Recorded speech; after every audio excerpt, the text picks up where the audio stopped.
Ayun na nga, at napundihan na tayo ng bumbilya ng fog light sa passenger side. Kaya naman, niready na natin ang ating mga gamit. Kailangan lang natin ay screwdriver, prying tools.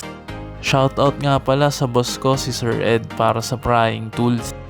At syempre, ang ating love sight, H11 yellow LED bulb.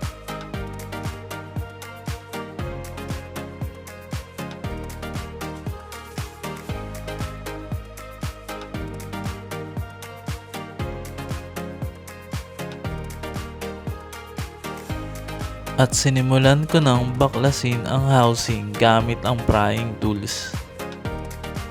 Pagkabaklas ng housing ay need mo lang tanggalin ang 3 screw para matanggal yung bulb.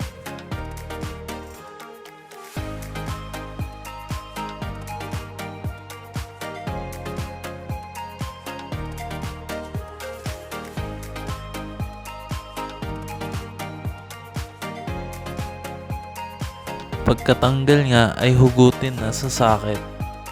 Kailangan lang ikutin pa counterclockwise para mahugot ang bulb.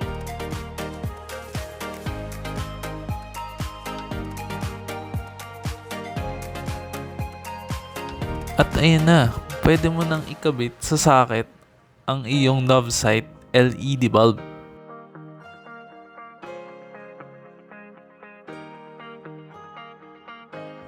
Pagkakabit ng bulb ay maaari mo nang ibalik ang 3 tornilyo.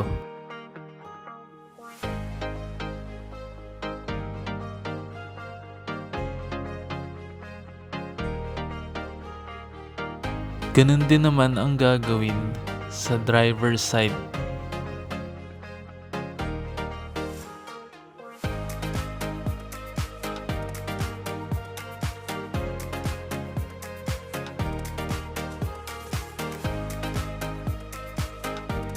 At syempre, pag naibalik mo na lahat, i-testing mo na.